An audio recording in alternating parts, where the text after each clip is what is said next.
Phil, you can start your presentation now.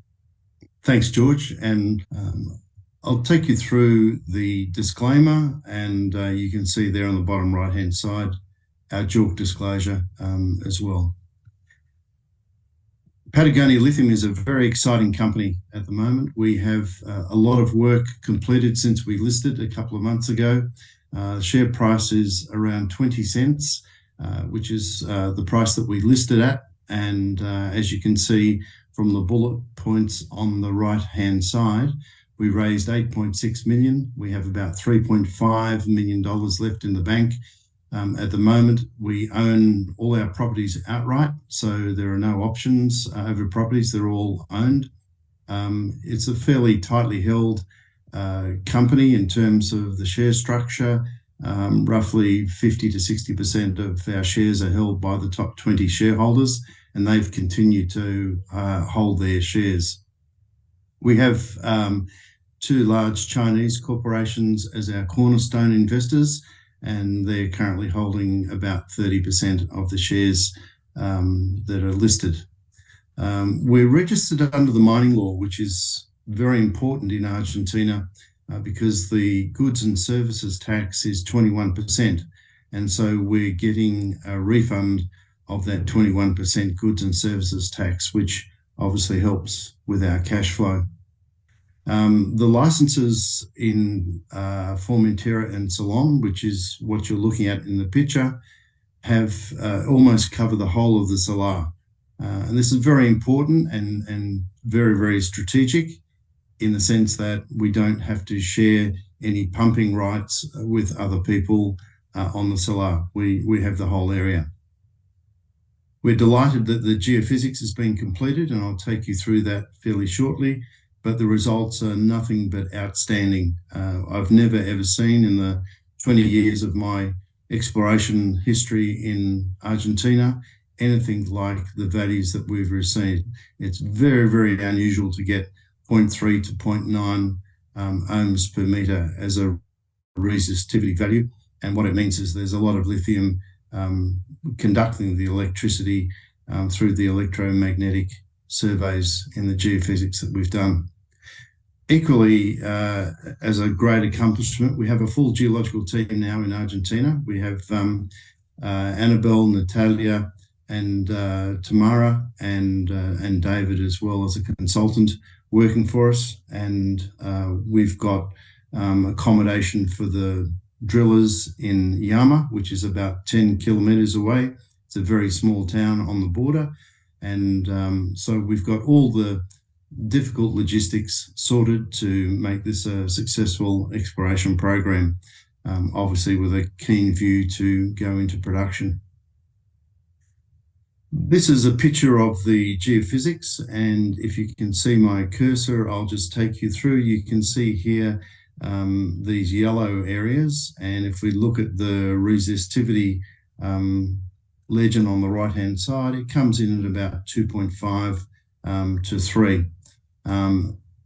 All the red areas are around 0.9, and the bright pink areas are 0.3. So we've mostly got red in here. This is 1,500 meters in depth. So there's the surface above sea level, and that's 1,500 meters. So if we draw a line through here at 3,000 meters, we've got roughly 1,000 meters by 6 kilometers by nearly 3 kilometers wide of brine, which when you do the maths is a very, very, very significant number. So we're looking to drill the holes as been represented here on each of the three lines. So this is one of the three lines that we did across the property, which you'll see in a minute. And then that will allow us to come up with a brine release calculation and a specific yield and a storage yield, and then we'll know how much we actually have in the ground. But it's looking very, very good on the basis of these resistivity values in here and here.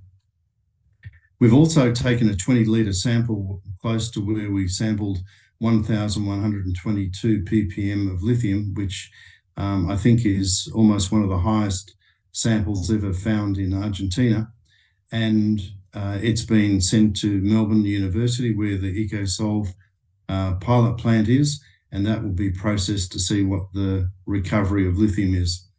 The last one that EcoSolve did for a company called C29 Metals, which is listed on the exchange, was 96.13%. So getting anything over 90% is quite a feat, and EcoSolve have been able to do that.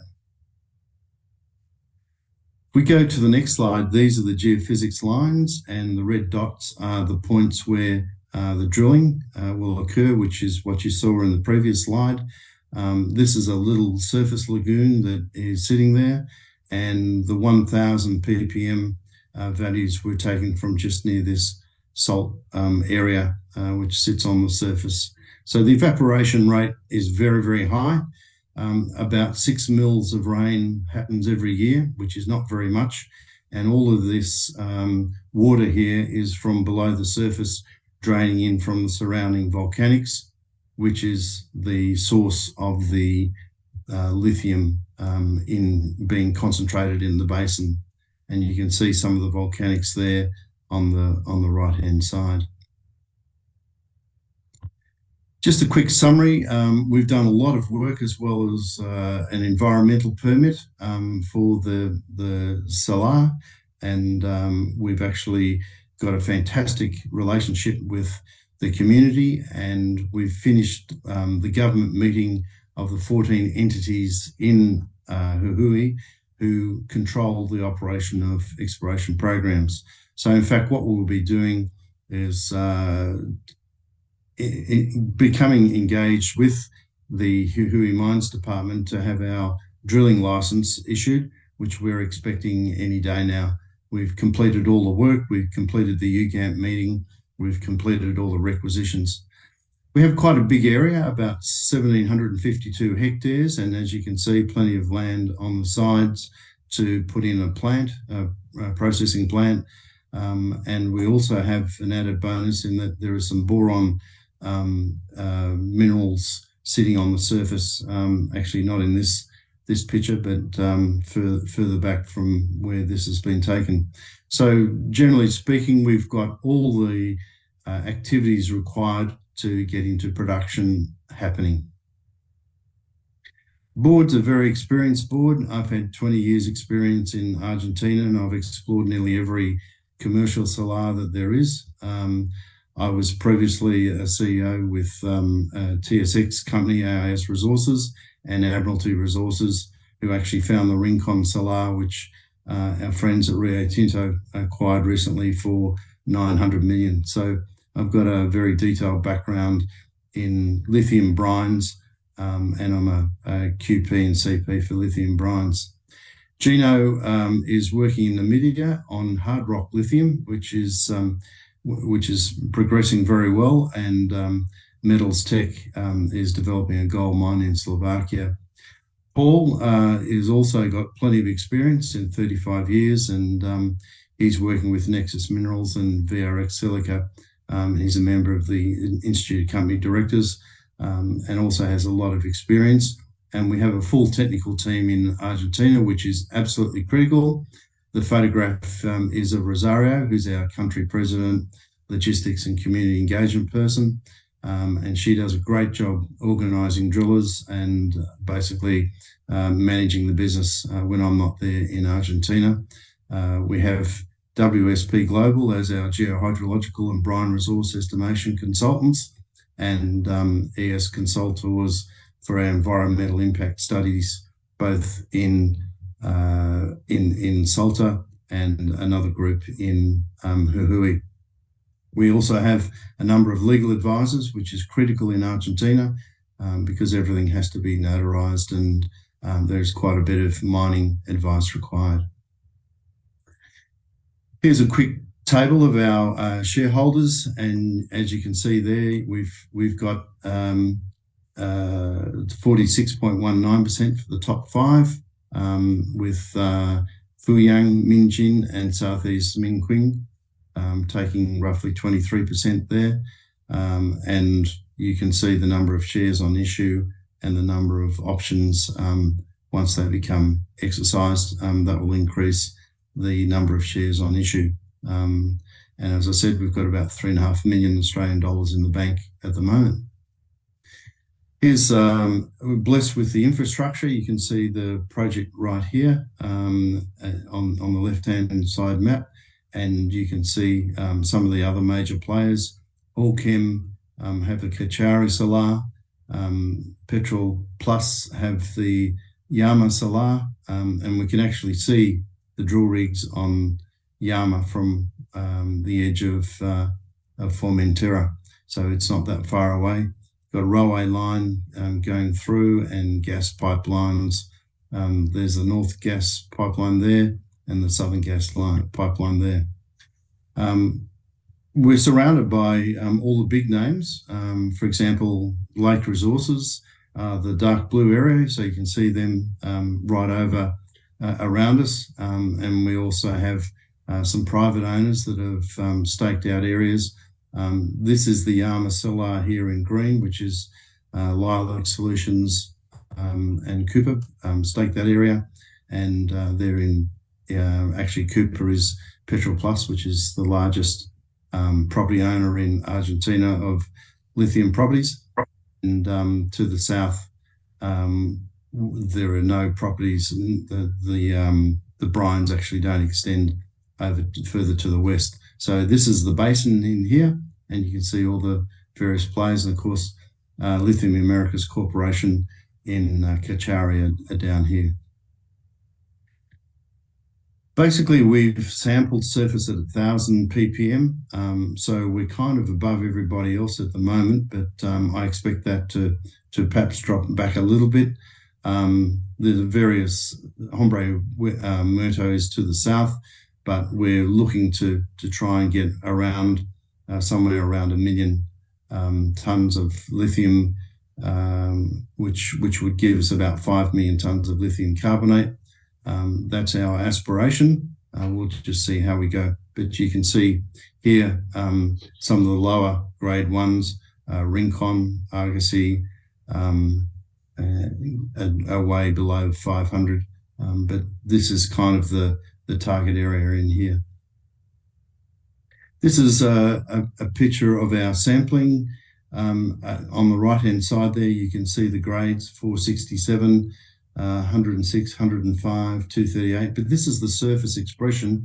As you saw from the geophysics, it's going to be much further down the underground. It's going to be between 200 and 300 meters, where we'll be drilling to look for aquifers that are pushing the brines to the surface.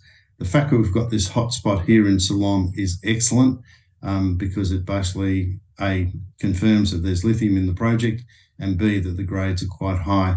And with the low amount of rain, we'll have an interesting balance of evaporation pulling the lithium to the surface, and of course the lithium concentrating at depth. And the picture above here is showing you all the samples that we took and where we took the samples. And we ended up getting 19 samples, which are represented on here. The fact that they're barren along here, if you look at the geophysics, you can see there's quite a hot spot sitting in here, yet it wasn't reflected on the surface. So you have to be careful with the interpretation of the surface results. If you have a look at the picture of Formentera, you can see there that the basin has a significant amount of area, and while it's coming to the surface, it's much bigger underneath. And you can see in the right-hand side there the structure, the size of Rincon, Yama, and we're just that little white square there on the end of the basin, surrounded by these ridges here. And then we have Inkawasi, which is Thomas 3. That's the salar there, and we're right on the edge of the salar there. Spey Resources are at the bottom there, and then Gangfeng in the middle, and then Allkem in the top part of the salar. We've been through the sampling points. You can see where the geophysics is run. So we've picked up the key points in the geophysics to calibrate the two. So when we drill, we'll know what the geophysics is, and then we can get additional data from that. We've taken you through the associations just briefly, but here's a picture. So we did a geophysics survey right there, which was right beside Power Minerals tenement on Inkawasi. So this is the Inkawasi Solar, and this is Thomas 3. And you can see from the geophysics that there's quite a significant amount of brine sitting underneath. So the solar is covered with detrital material on the top, and the aquifers sit underneath at 200 or 300 meters. So we'll put 2 drill holes down just there and there. We also ran a line across here where the star is, but that was mostly different volcanic materials. It wasn't lithium brines. So here's another picture of Thomas 3 with Power Minerals sitting here, Gangfeng sitting in here, and Spey Resources down here. So here's a picture of the resistivity, and as you can see, there's a real hot spot sitting in the top, actually going down quite deep, but further up the hill, there's basically no resistivity of any note there, and then volcanics sitting here. This is just another picture, and you can see there that the resistivity is below 1 in a couple of spots underneath the solar, quite deep, 200 or 300 meters in depth, with a surface cover of non-conductive detrital material. And that's what we would expect this to be, parallel to the solar, and there's the resistivities. But interesting to see getting ones here, 1.5 to 2, yet at Formentera and Ceylon we're getting 0.3, 0.5, 0.75. Just shows you the prospectivity of Formentera and Ceylon. Here's our activity timetable. We're on time, so we've completed the geophysics in June, so that's where we're supposed to be, and the reports are on their way. So that's good. And so now we're just waiting from the drill hole analysis from the geophysics, which has been actually completed. And then we've got to wait for the drilling permits to come through before we can start this part of the project. We've done the recharge water courses. We've got the permit issued. We've completed the social survey. We've pegged the lines. We've finished the survey. Now we're waiting for the reports in July, and then we'll do the drill hole analysis, which is quite a reasonable size effort, and then contract the drillers and start drilling. So we're actually talking to the drillers at the moment to contract them to start in July or August, which in Argentina is the middle of winter, but we can still operate 24/7, 12 months of the year, so there's no problems with drilling. And then we'll get the DLE process results back in a couple of weeks' time, and then we'll know what the engineering needs to look like, and bring that data together with the drilling data.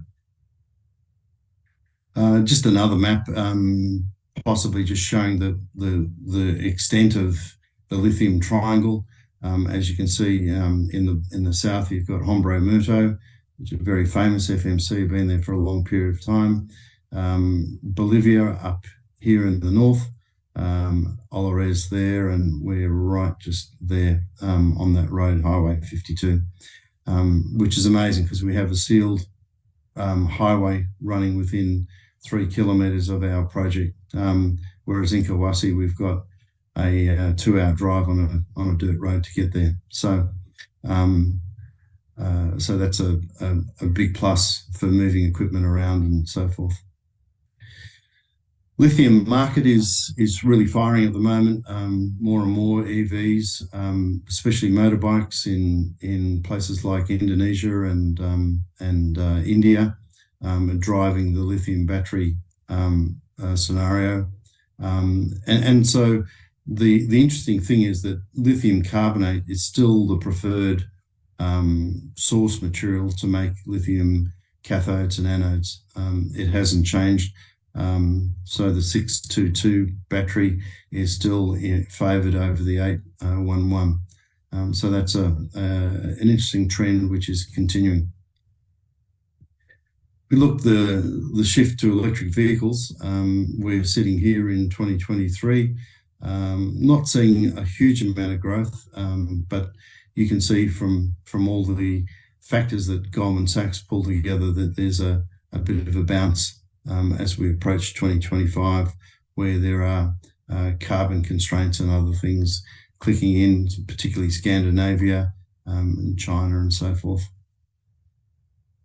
Lithium prices had a little bit of a interesting run. You can see here that in May there was a lot of storage of lithium carbonate, lithium hydroxide, lithium chloride, and that actually sort of peaked back here a bit. And of course, the price reflected the peak of that storage. It was driven by incentives from the government and so forth. And you can see it dropped down to around about 17,500 yen, yuan this is, and then dropped up to, went up to 297,500, which at a 7.12 exchange rate, it's about 41,000. So we're still seeing fairly significant prices for lithium carbonate. The price for the 4.5% royalty is 53,000. So even though we're only getting 41, if we were exporting at the moment, we would be paying 4.5% of 53,000, which is about $2,500 to the Argentinian government. The gigafactories are the drivers, and their production costs are lowering all the time. And of course, that's the market. That's our major market. And looking at these numbers here, a 600% increase. If we're in production in 2025, that would be just perfect because we'll pick up the growth in the market. Here's a couple of pictures of buses and cars, 2 to 3 wheelers, and you can see the huge growth forecast. And in fact, we're actually seeing this earlier in the 2 to 3 wheelers in Indonesia and India, to a lesser extent in China, and cars. Obviously, the electrification of buses is a major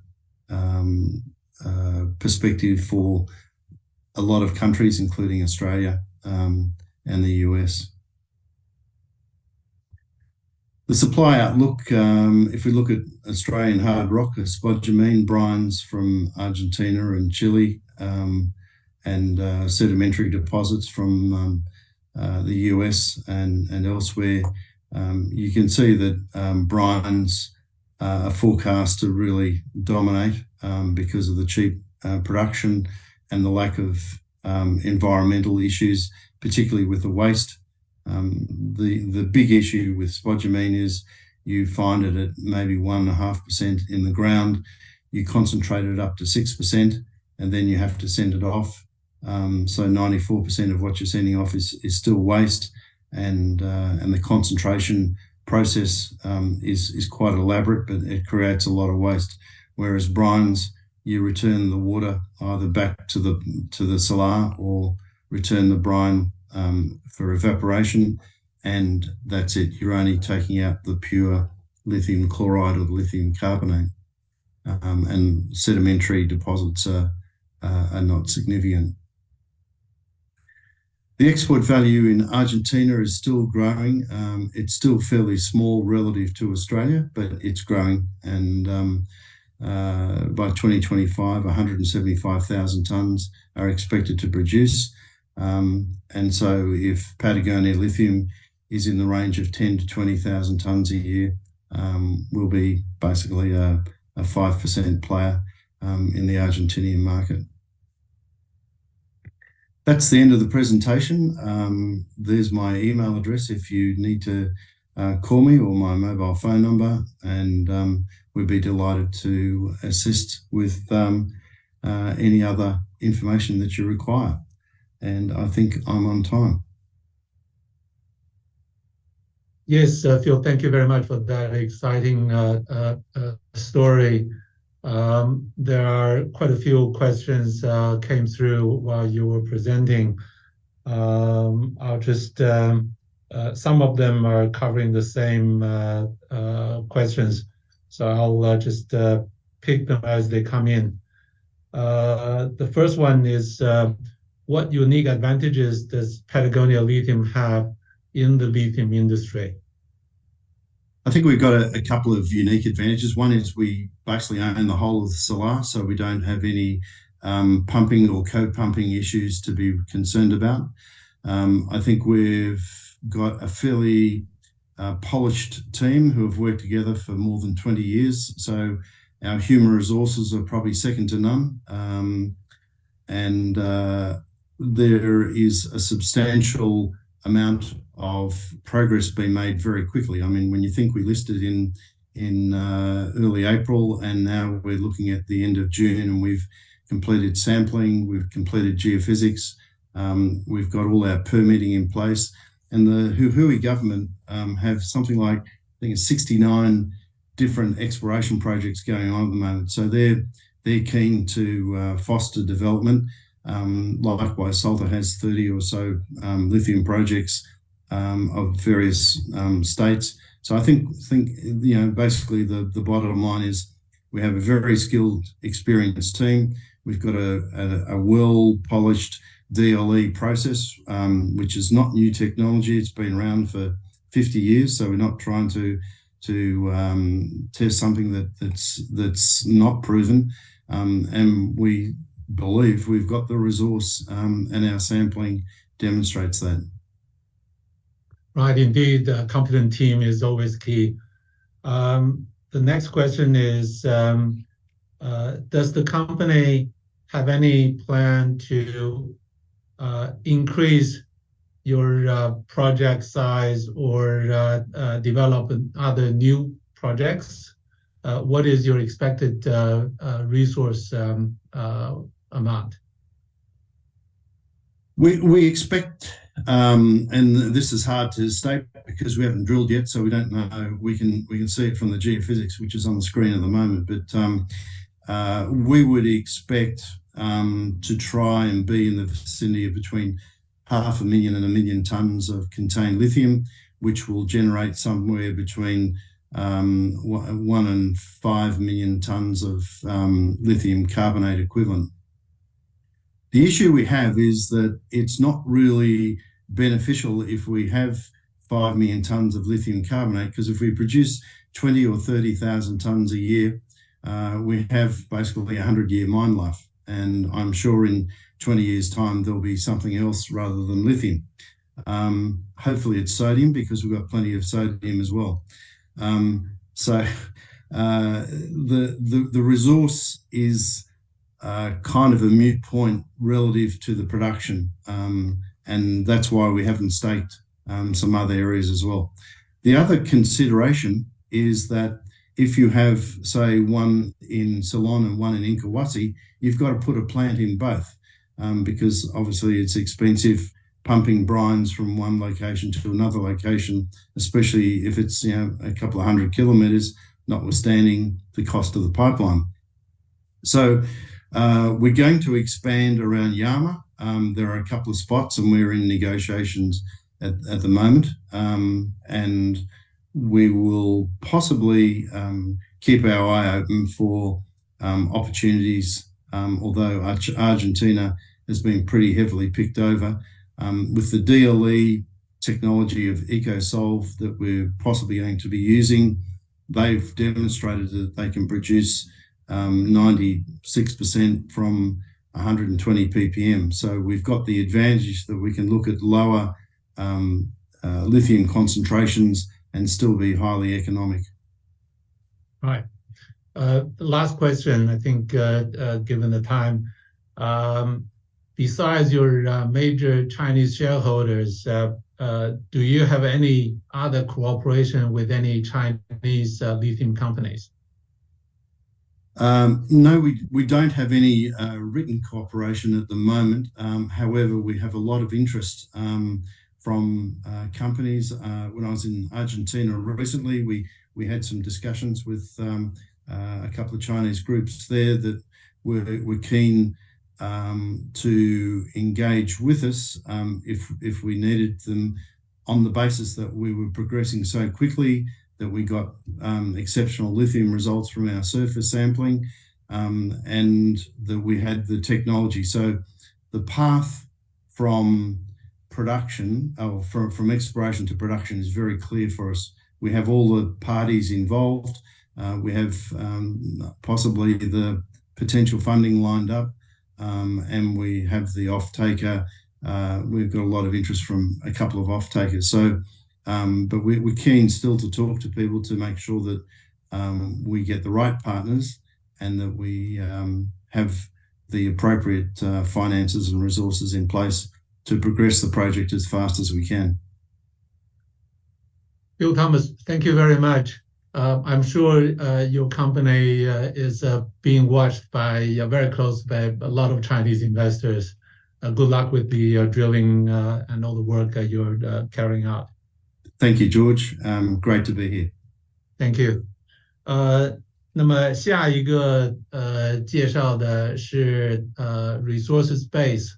那么今天参加这个介绍的是他们的董事长 Morris Philic 和这个一位执行董事 Brent Palmer。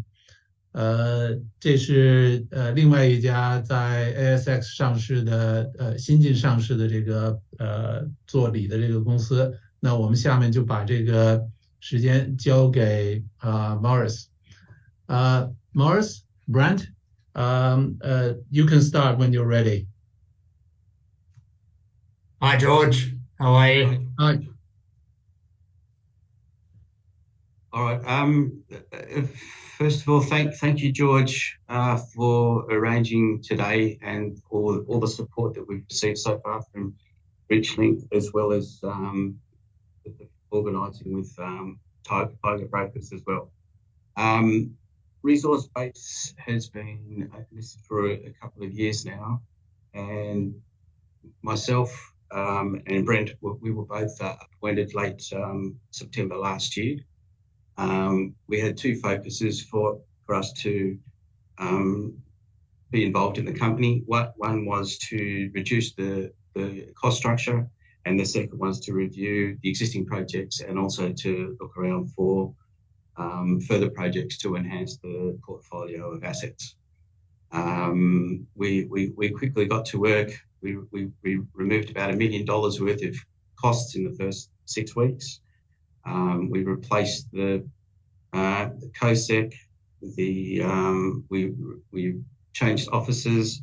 We replaced the auditors, and we put a new CFO in. So that all went quite smoothly. And then once that was all to task, we then went about looking for future projects. At the moment, we are sitting on two main projects or focuses. One is the existing rare earth project that we have in Victoria and South Australia. We did a pretty good job of creating a maiden JORC resource of 21 million tonnes there at around 800 ppms. That was achieved in February this year. This is a long strike from AR3, and we are now also in the process of looking at further infill drilling there. We've got three main focus targets, and we've got the potential there to potentially double the size of the JORC in the short term. The other project that we also then found was the two lithium projects in Quebec, and I'll leave Brent to run through more details on those. Just before we do that, I'll just run through the main details on the company. We're currently sitting on about 80 odd million shares at around 17 cents, and there's about 20 million unlisted options. At some point, they range in strike prices from about 20 to 25 cents. And assuming they're all exercised, there's about another $4 million that would be coming into the can. But in terms of the register, we've got about 46% is tied up in the top 20, mid around high 20s is in management and the board. And if you go to the top 50, we're sitting almost at 70% of the register tied up in the top 50 shareholders. So it's a very nice, tight, well-supported family show. And obviously we'd like to expand that into going into much broader markets and seeing that go get even further tighter and look to see a much higher appreciation in the share price. Other than that, we've also got two other board members, Paul Hissey, who's been there since the IPO, and more recently appointed was Dan Smith, who has come on as company secretary and as the CFO. We've also tidied up the share structure a little bit. We've had two small capital raisings since we got involved. Back in October, we raised $750,000 at 7.5 cents, of which Brent and myself participated in as well. So obviously our board's quite supportive of the company as well. And once we announced the Quebec projects and going forward on that, we did another raising in February of this year. And that's where we raised another $1.3 odd million at 12 cents. I'll hand that over now to Brent to go into a little bit more detail on our Quebec assets, as well as probably a little bit more on Mitre Hill. Thank you. Thanks, Boris. Hi all. George, thanks for having us this morning. Appreciate you organising the webinar, and hi all the Tiger brokers. Appreciate your time. So yeah, as Morris mentioned, we came into the company late last year with a view of adding shareholder value through obviously building out the Mitre Hill asset, which was our flagship clay-hosted rare earths asset in Australia. However, notwithstanding, we had a strong view that anything battery-centric we were keen to introduce, and with Quebec being arguably the preeminent lithium district globally at the moment, I started looking up there in November and came across a few projects that we thought were either overpriced or too early stage or not suitable for resource base. And then an in-country private person, the vendor of the assets that we eventually ended up taking, staked some ground a while ago, and I started speaking to him in November, and then it was obviously announced earlier this year, so in February. But these two projects are along strike of two of probably the most exciting lithium districts globally. You've got Patriot, PMET, which is listed on the TSX and on the ASX. They're a $2 billion company. They're hitting grade of 150 meters at 1.5% lithium. I'll show you for proximity. You can see it here. This is the Wally project that we sit along strike from them. As you can see, the two greenstone belts that sit there. So Corvette is Patriot, and we are the Wally project. The theory is that the geology would have been connected at a point in time, and then circa 2.5 billion years ago, that light pink granite, the soft stone, would have split the two. So that's dismembered the two, notwithstanding the greenstone still sits there, the trend still sits there, and we're hoping that the lithium's still there. So yeah, that's really exciting for us. And this is the same project. So this just happened overnight, actually. So this is the Wally project, and as you can see, we are the light green here that sits over it. Cosmos is in here, and then this was formerly a company called Midland, which is a TSX listed Canadian company. However, they've just done a deal with Rio Tinto overnight in the vicinity of circa $66 million, where there's an earn-in. This isn't the only project, but it sits abutting us. It's on the same greenstone belt. Obviously Rio's cashed up, ready to go. So the drilling's going to continue through there. They obviously like the area. They're bullish, and so are we. So it's great to see a big major get control of some of these assets, and I'm sure they're going to uncover something. So as I mentioned to George, it's quite timing with this webinar is great, because we've just announced this morning that we've got results back of our magnetic survey. And as you can see on the left, I've tried to get this as easy to read as possible. So this is what the black line is, what we believe is the greenstone belt with what we're uncovering. And there's lots of little low mags here that are traditionally, they host big lithium deposits. So the data that we've received, and in consultation with ResPot, which are a local Perth, I'm in Western Australia, a local Perth company, is that they're really excited about what they're seeing with this initial data. And then dovetailed with what we know with Sigium is this greenstone belt has a big fault that runs over the top. And as it then ducks underneath, there's a swarm of these pegmatites that we knew of.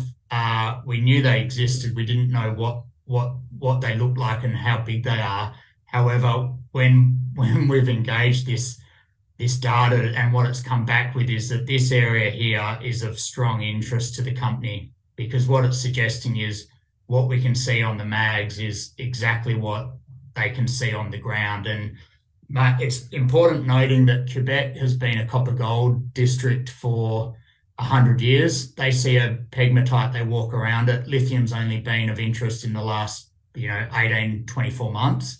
So as a district, we're really early stage. Winsome, Patriot, all the big players that are in there, they're drilling and they're getting 100, 150 meters of grade. So this is genuine elephant country in Quebec. You're not looking at little assets. These are tier one assets that they're uncovering, and it's only sort of 12 to 18 months of exploration that we can which is exciting. So we acquired two projects. So Wally was the first one that I just mentioned. Then Ernst Lake is the second. So Ernst Lake sits below Wally project. They're close proximity. They're probably 10, 15 k's apart. Adina is Winsome, so that's WR1 listed on the ASX as well. So they hold the greenstone belt above here, and what they've been hitting is sort of on that Adina asset is north of 100 meters at 1% grade sitting in here. Our geologists, and what the theory is, that there's a greenstone belt that it's not within this frame, but as it sits towards the north here, it comes down and then it dovetails into this bottom section. So the southern portion, which RBX controls, has a big fault running through the top. So there's a dismembered portion here, and then that greenstone that runs sitting up against that softer granite there is what we're really interested in. So we haven't done a mag survey over this ground as yet. The Wally was the only one that we've done within the time frame. However, this is of huge interest for the company. I'm just going to go back up. So this is a regional pegmatite trend diagram here. So as you can see, this is just new data that I've had the consultants uncovering for us. So Brisk, Cansett, Corvette, these are all tier one assets that have uncovered huge spodumene lithium occurrences, and then it comes through to our Wally project. So we sit within this wider regional scale geology formation. And then as you can see, Adina, so our other asset sits within here. And then there's other known deposits to the north there. So what we have coming up, so there's currently fires in Quebec, which is delaying. We believe optimistically that it's going to delay the company probably a week. We were hoping to get on site this week, but that's going to be delayed a week, so it's not a huge issue for us. The vendor is in country. I deal with him morning and night. We speak all the time. We have the consultants ready as of next week, assuming that we're on site. We have a helicopter booked for the next 3 months. We have a whole team of 4 people that will be staying at the Mirage, which is a highly competitive lodge that is turned into a mining lodge. It was a hunting lodge of late, but seeing that Quebec is uncovering some of the largest lithium deposits, it's become a mining lodge of late. So we have 6 rooms there for the whole exploration campaign. So that's probably the next 4 months, of which we will have 4 days on site, and then we have 8 days where we'll get the assay labs, anything we see on site, rock chips, we can then send straight to Val d'Or, which is nearby. We'll have immediate assays coming back to the company. Any outcropping pegmatites that we see on site, we can assay there, and then we'll be getting this real live feed through the next 3-4 months. So it's quite exciting. So that's commencing next week for the company, and anything we see of interest, we're hoping to drill ASAP. So yeah, as you can see from the right slide there, you've got some of the largest lithium deposits in the world globally. Just they're our neighbours, so it's it's an exciting province to be in. So the Wally project, as mentioned, Rio, what they're doing nearby. So the James Bay. So why? There's huge government.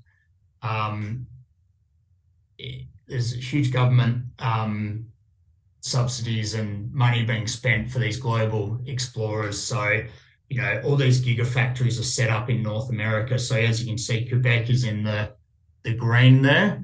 And all the majors, you're talking, Tesla, Volkswagen, Ford, all these, LG Chem, British Volt, they're all setting up these gigafactories in North America. And it's not by chance. It's the fact that all these deposits are sitting there in Quebec, the downstream processing and retail end users need to be nearby. So that's all sort of happening the last probably 2-3 years, and now it just seems to be growing in the area. So as Maury touched on it, we did have the rare earths, which is again, I believe it's a huge value to the company. We're a clay-hosted rare earth deposit. We've got 21 million tonnes. We've got a resource sitting over there. We're almost 800 ppm. We're clay, so we're not hard rock. We're easily separable material. As he mentioned, we've got a view to do some infill drilling. The resource sits over these black lines at the moment. The infill, which we feel is some pretty easy targets, is to the north is the green cross section there. The bottom red holes, and then the yellow. So where the company's currently engaging consultants to do that infill drilling. We have 21 million tonnes over that portion alone. We're hoping to significantly expand that maiden resource. Black Range is a copper gold asset that the company listed on the IPO, which was 2 years ago. We haven't been involved in the company until obviously late last year, but that's a legacy asset that we're just currently doing desktop studies and looking to see if there's any more value add for the shareholders there.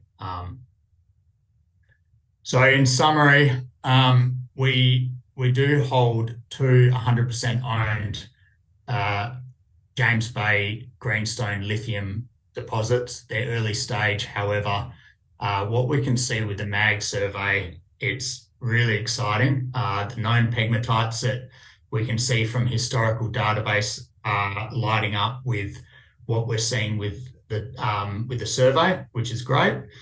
We have consultants currently now that I'm engaging to give us targets for walk up as of, assuming we start next week, we'll be on ground, walk up targets for they think there's sort of 20 to 25 early stage targets from what they can see. So, we have days of exploration here where we're hoping to make a significant discovery.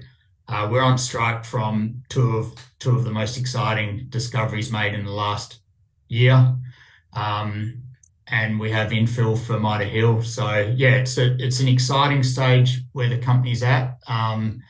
We are early stage, however, there's real value add here. We have 80 million shares on issue. We've got 2 million at bank. We're circa 13, 14 mil enterprise value, which is still very cheap.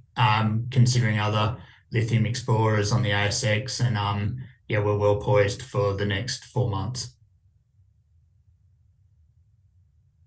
Thank you, Brent. Morris, it's indeed a very exciting situation with RBX. For total transparency, I think I need to declare that Richlink, we like the story so much that we actually participated in your last round of placement. So we're a small shareholder of the company as well. We're not promoting or giving advice, but we like the story. You're operating in both Canada and Australia, very good mining jurisdiction, very politically stable place. There are a few questions came through. I'll just read out one to you. What is the difference between RBX and PL3, the Patagonia lithium that just presented before you? Well, I don't know Patagonia too well, but we're a hard rock and they're a brine, I believe. We're located in Canada and Australia, and are they Argentina, George? Yep, they are. Yeah, so they're Argentinian. So probably different chemistry, different extraction of the material, completely different grade. Would be chasing a higher grade, but in return, it's a hard rock, so you'd expect that. I'm not sure of their market cap. We are a $14 million market cap, although what we've announced with the survey this morning, that seems to be getting interest. So people are sort of bidding our stock, which is good to see. So that would probably be the standout differences for mine. Indeed. There are also people notice the company is draining your cash. You're not profitable. What is your plan with your capital management? Do you need a Chinese partner? Not out of the question. If there's, that's something that we're happy to discuss for sure. A short-term runway, we don't need money. However, if there's a logical person that's out there listening on the webinar that is either value add or there's an angle there, we're an open book, George, which we've sort of mentioned to you. Yeah. Indeed. There are actually a question that's quite interesting, but in a way, the timing, as you say, of today's webinar probably is a good time.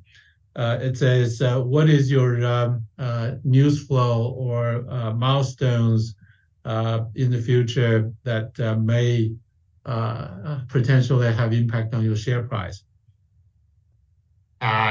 So we weren't sure if we'd be able to get the mag survey out until today, last night, when I spoke to you, George. So that's been released this morning.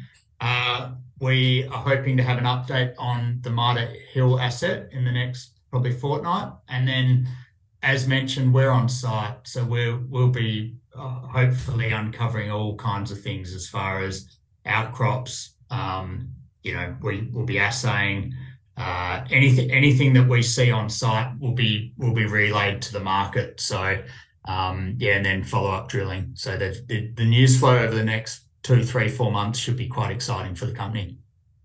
Yeah, it definitely is the right time to be looking at RPX and investing in it. But 99 program going of anything that could happen.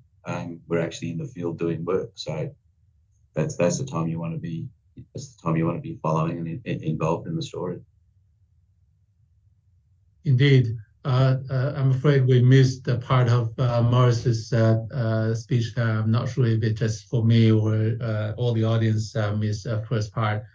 But the timing, I think it's indeed very good for the company, and you're in the right time, right geography. I like the picture that you just shown. You're surrounded by companies like Rio Tinto now. That's a very interesting picture to look at. Yeah. So that, George, that happened literally, I woke up to that news. So that was signed yesterday. So yeah, Midland, which we're an explorer that hugs our greenstone belt, what we're uncovering looks like it all trends into the same geological setting. You couldn't have a bigger name to be interested in the area, you're right. So yeah, Rio are now our neighbours, and we're what, a 14 mil company, so it's very exciting. Yeah, and that should help people to, I guess, gauge the value of the company, whether the current share price is a true reflection of the value. Okay, I think we're about on time, and we've covered all the questions that's been raised by the audience. Once again, thank you, Morris and Brent, for presenting your story, and I wish you all the luck with your exploration and further work. Sure, George, thank you. And just to the Tiger brokers and anyone listening, if you want to get more information or contact us, we're an open book, so either on email or phone calls. If you want a follow-up phone call, happy to provide that. If there's anything you missed, please reach out to George at RichLink, and then in turn we're happy to have a discussion on the company further. Very well. 好的，那么今天这个两家澳洲做锂矿勘探的这个公司的介绍呢，就到此结束了。这个谢谢大家的参与，谢谢老虎证券的同事们做的安排。那我们今天的这个活动就到此结束。